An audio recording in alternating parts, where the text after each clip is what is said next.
Guess who's back? Back again. No huddle, Wilson end zone, caught, touchdown, Elijah Moore. Obviously, guys. I know, guys, that was incredibly cringe, out of this world cringe, and I don't deserve it. I should probably just end the video and stop the YouTube channel, and I'm not going to, but it feels good to be back. Talking Jets with you guys over the last couple days, man. Of course, me and my wife, we decided to go on a baby moon, and like a bunch of stuff happens, and it's just like, well, now I gotta come back and I gotta make a really long video talking about all of that stuff. So let's just hop in. There's 4 major things that I want to talk about: Kayvon Thibodeau, Jamison Williams, the overtime rule, and then obviously the Patriots trading for Devante Parker. So let's start from the thing that I kind of mentioned in the Woods, Georgia video with the Todd Bowles video, which is the overtime rules. I'm not a fan of these overtime rule changes. I don't think it changes anything, personally. I've had this conversation with a friend of mine, Adam.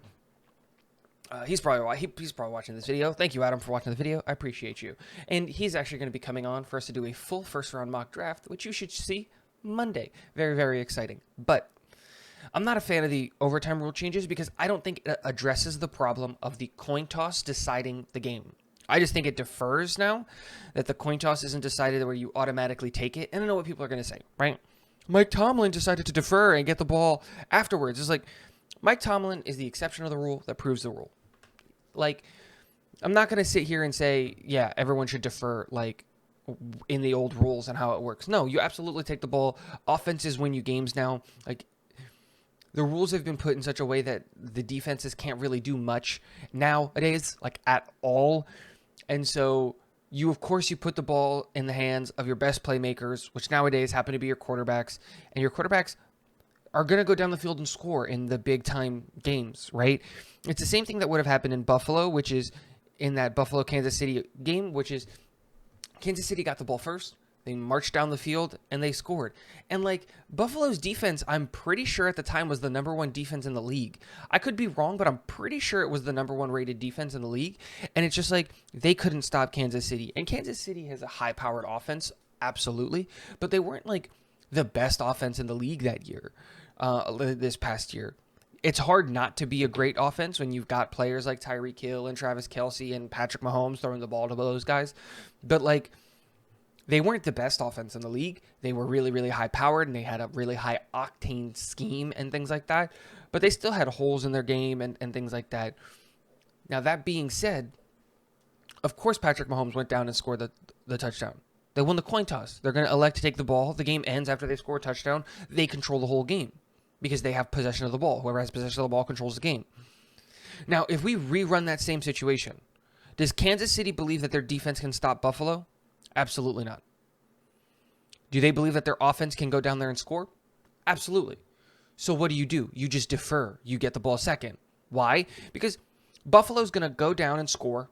You're assuming that they're going to go down and score, right? So they're going to put up 7 points. You still control the entire game as Kansas City if you defer. Because now you get the ball. You get to march down the field. You get to score your touchdown. And here's the kicker. You just go for a 2-point conversion and end the game. You still control the entire game. Analytically speaking, you're probably on that 2-yard line going to get the touchdown. So, like, there's a high scenario that you're going to get a touchdown with the offensive schemes that you can run and the plays and all of that stuff that you have. So, like, the thing comes back to it, which is the coin toss still decides the game. Now, Rich Eisen brought this up, and I kind of like his thing, which is the coin toss at the beginning of the game should decide who gets the ball at the end of the game. So if you choose to defer to get the ball in the second half in the game, you are then saying we want the ball first in overtime. Or if you say we want the ball first in the game, that means that you are now deferring in overtime. And so, or something along those lines, so that the coin toss isn't necessarily deciding the game at the beginning of the game, because now it's a matter of, like, you pick for the regular game, and most teams are going to choose to defer because they want to be able to score points on both sides of halftime, right?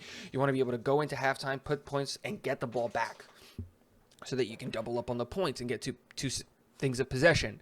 So that's a benefit to you as the team, right? You get to get the ball at 2 times at the half.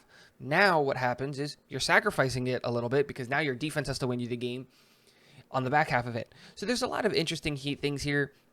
I will say this. I do like the fact that it's only a playoff rule because, again, it just doesn't...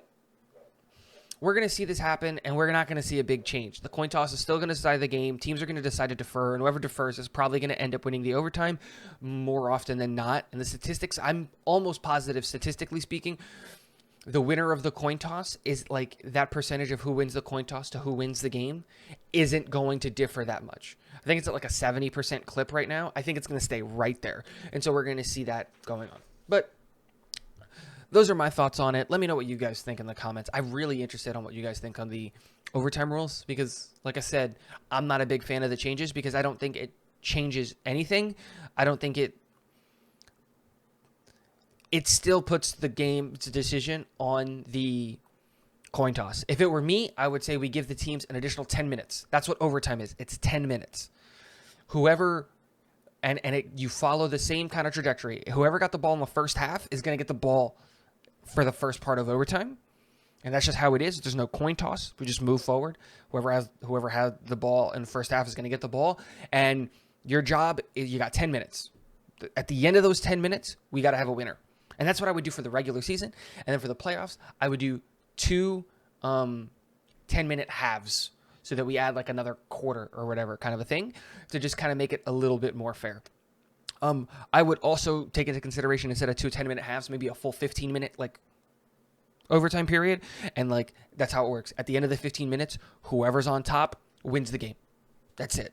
There is none of this shenaniganery, none of it. Boom, you got 15 minutes. You got 10 minutes in the regular season. You have 15 minutes in overtime. Whoever at the end of that time has won, you're done. That's it. Like 10 minutes seems like a lot, actually. I might go like 5 minutes, 5 and 10 minutes. You got 5 minutes. You got to march down the field, score your touchdown. You got to march back up the field, score your touchdown. Easy breezy. Whoever's at the end of those 5 minutes.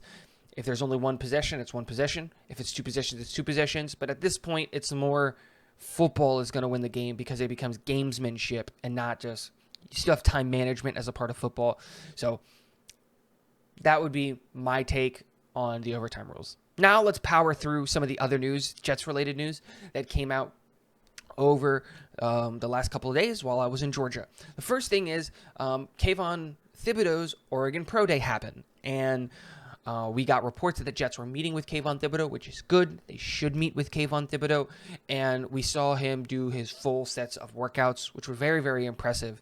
And the most important thing is we got that ESPN article, don't remember who wrote it, about Kayvon Thibodeau's possible drop in the draft and all of that stuff. So let me start by saying that every year we see a player drop. Every year we see a player fall down the draft boards for a multitude of reasons. We recently saw that last year with another Oregon Duck in Penei Sewell. Penei Sewell kept coming in, and talked about being like a consensus like top 5 pick, and he falls. And the Detroit Lions get him, I think it was at 7. It was a great freaking pick for them. Comes in, he plays their right tackle, he solidifies their offensive line, but there was a lot of talk about he decided to not hold out, but he decided to not go back for the COVID year, all of this shenaniganery. He went from being consensus number 1 tackle in the draft, and now he's possibly number 2 behind Rashawn Slater. And I had him as the number 2 tackle behind Rashawn Slater. I really liked Rashawn Slater. Not that I didn't like Penei Sewell. I think Penei Sewell was excellent. They were a 1A, 1B for me, but I really liked Slater. So you have that. You have those conversations. The year before, another Oregon Duck that falls down the boards in Justin Herbert, which is like, oh, I had him as my number 1 quarterback that year. I did not believe in the Joe Burrow hype. I thought he was a one-year wonder. Boy, was I wrong. But I had it go Justin Herbert, Joe Burrow and Tua Tagovailoa as my 1, 2, 3 that year for quarterbacks. And it was like, of course, like he fell down the boards. It's just like he was considered a consensus number 1 pick, I think it's like freshman year. And like you can't just maintain that hype and keep it going. And he started falling down boards. He's not the best pick. He decided to go back to school for a year, and that's going to hurt him. And so like I get it. Let me start by saying I understand players fall down boards. I do have a question with Kayvon Thibodeau, and it has nothing to do with his size. It has nothing to do with his ability. I think he's great. I think that he has, in college, you look at like pressures and hurries as the biggest stat that you have to like take into consideration when you're analyzing edge rushers coming out of college. And I think that he has a lot of those statistical numbers are great. His sacks are also pretty good in the games played. He had, in 2021, he had 11 sacks. No, I'm sorry. He had 9 sacks in 11 games played and 28 hurries or pressures. I think those are great numbers. And I think another thing that you see is that his pass rush grade is much higher than his run defense grade, which I think is good for what the Jets are trying to do, right? The run is supposed to be contained not by the front 4, but by the linebackers. So what we want out of our edge rushers is them to be able to pin their ears back and go after the passer. And I think that he would fit really, really well in a Robert Saleh defense. But I do have concerns about his motor. And I wouldn't say his motor, but there are very, very often you can see in his game tape, he does take plays off. Now, generally speaking, he takes plays off when he's asked to contain, like when he's asked to like seal the edge, which I think might be okay because the Jets aren't really going to ask him to like seal the edge. They're going to ask them, go get the quarterback. So we might not see those issues. But also there is a concern with the whole brand thing. I understand that you have to take advantage of being in the NFL. NFL stands for not for long. Average career, I think, is like 3 years or something like that. And you're in that possibility of being a consensus 1 pick, and you have to set up your brand. But my thing is like, don't be Baker Mayfield, right? Look at what's happening with Baker Mayfield. Baker Mayfield came in, immediately set up his brand. He's all over television. He's got a bunch of commercials. He's doing a bunch of things. He sets up his brand, and now he's a man without a home. The Browns threw him to the curb like a piece of old garbage. No team wants to go after him because of all this drama and all this stuff. And my thing is like, I'm not saying that Kayvon's going to do those same things. I think Kayvon is a much better player at his position than Baker Mayfield was at his position. But it's one of those things that's just like, it does concern me. I'm not going to sit here and say that it doesn't. Now, does that mean that I don't want him at 4? Absolutely not. I absolutely do want him at 4. If he is there and he is available at 4, take him. Sprint to the podium. I want Kayvon Thibodeau in New York. We can work with our coaching staff, Ulbrich and Saleh and Douglas. They can all work with him, and they can all help with not only the branding stuff, but like with the motor and the drive and those kinds of questions. And yeah, so that's kind of my Kayvon Thibodeau take.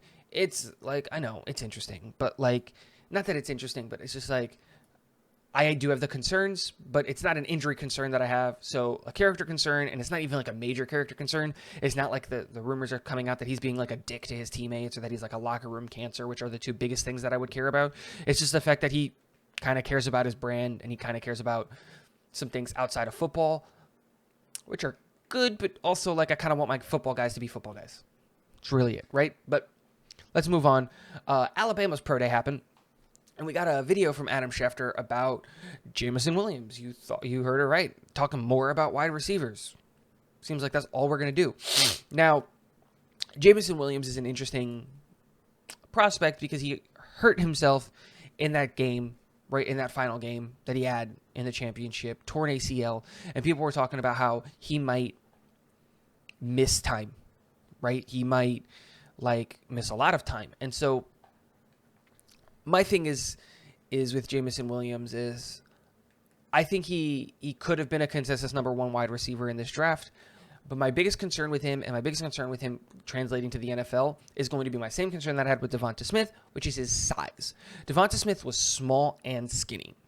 Good thing for Jameson Williams is that he's not small, right? He's 6'2", but he is skinny. He's only 189, 190 pounds. And my biggest concern with him is also that 1 year explosion in production after transferring out of Ohio State. Goes to Ohio State and barely puts up 150 yards in both years. Comes to Alabama and has an explosion of production. Explosion in production. He goes and in 15 games played, catches 70-yard receptions on 115 targets for 1,561 yards and 15 touchdowns. It is a statistical anomaly. It's insane how good he is and how fast he is. But I do have concerns with his game transferring to the next level when you look at it from a Jets perspective. I think the Jets are going to ask him to play a lot of Z and X because I think we have our slot guys. And so what happens is his muscle mass. He has a really, really big issue with his size and the run game, which we're going to ask him to be a part of just getting pancaked. He goes to try to block the corner, and the cornerback just puts him on his butt. Happens all the time. And so I think we do need to see him put on a little bit more muscle mass. I would like to see him at 6'2", 205. If he could put 15 pounds on and keep his speed, I think that would be great for him. Just be a little bit bulkier. Let's put some muscle around those joints that you got. Let's put some muscle around that body so that you can take some of the NFL hits and handle the faster game. But like, you got to talk about his upsides, right? He is so good in his route running. He commits to his routes, like in and out of breaks and all of those. Like, it's just, man, the guy freaking flies.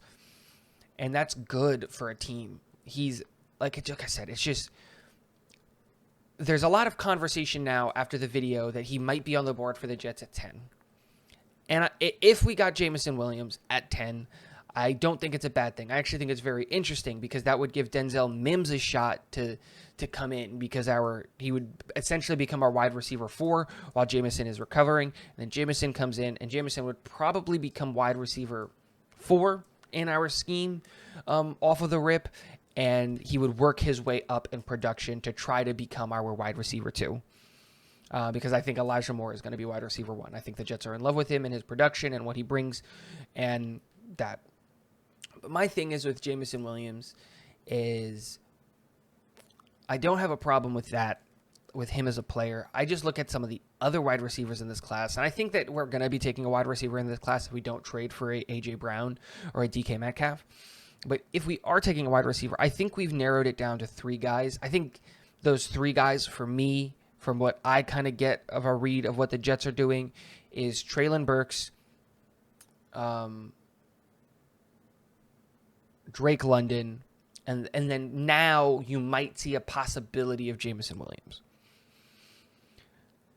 I think Treylon Burks and Drake London provide something that we don't have on the team in wide receiver, which is size and just pure, like, just raw, just size. We just don't have size on our wide receiver room. Treylon Burks is huge, and he's such a versatile player. And then I keep watching Drake London tape, and I keep seeing shades of Mike Williams and Mike Evans. Like, that's just it. I think those guys are insane. I think the Jets being in rumors to go after Mike Williams hard. I don't see how those guys aren't the pick. Now, if Jameson Williams is the pick, I will have some concerns. I'm not going to be the biggest fan of it. But you know what? He's going to be a Jet. Let's freaking go. And so those are the guys that, like, I look at it in the wide receivers, and I look at it and I go, this is probably where we're headed in this wide receiver room. This is probably where we're headed in this situation. And yeah, I just don't know what we're going to be doing here. There's so much time left. We've got, 25 days till the draft, and it's just, there's so much that can still happen that I'm starting to get analysis by paralysis by analysis. There's just so many wide receiver prospects, and there's so many guys that we take, and we can't risk waiting to the second round to get a guy. That we have to take a guy in the first, and it's just like, a lot of people love Garrett Wilson, but I feel like Garrett Wilson just brings what we already have on the team. I feel like Garrett Wilson is just Elijah Moore. bringing him up like another Elijah. And I don't have a problem with that. But, like, wouldn't you want to bring something different into the lineup? Traylon Burks reminds us a lot of Deebo Samuel. And, we came from San Francisco in the sense of, like, our offensive coaching staff and our scheme. Do we want our own Deebo? Just a lot of questions. Drake London is just huge and awesome and great, and it's good to have a big body target that Zach can just yeet the ball to and just be like, hey, boom, caught it. Yeah, no worries about it. I can high point it because I'm just bigger and stronger than the defensive backs who are on me. It's interesting.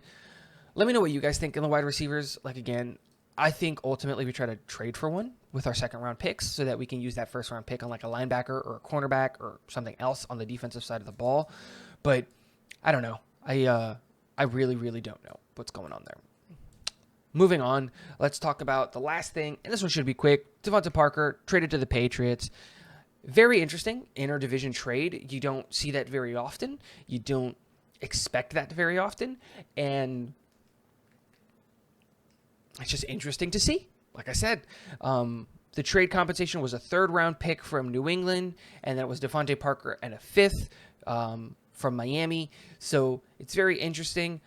I don't see why Miami traded him or why he would want to trade. Like, maybe because he slowly is falling down the boards and he might have like the ability to compete for a number one wide receiver in New England.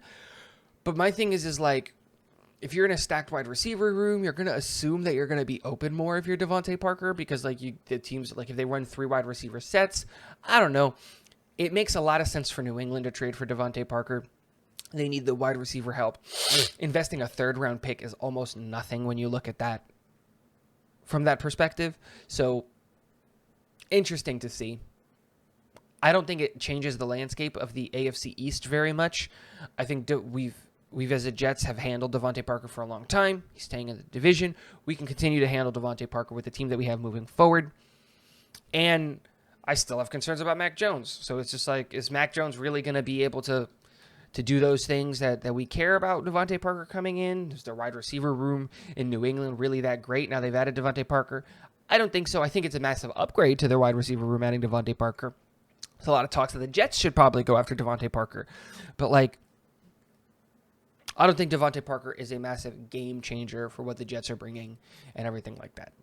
So let me know what you guys think in the comment section below. Don't forget to hit the subscribe button. It really, really helps. And remember, we've got 26 days until the draft, and we've got 26 days until the giveaway for us to get to 50 subscribers to get yourself a hat or a t-shirt. I don't remember which one is first. That link for the giveaway will be in the description below. Really, really appreciate it. Like I said, on Monday, we're going to be doing a mock draft with my friend Adam. I'm really, really excited. He's going to be doing the Jets picks. I'm going to be doing the Steelers picks. I'm going to do odds. He's going to do evens. It'll be a good time. I'll explain on the video. But yeah, last but not least, go Jets.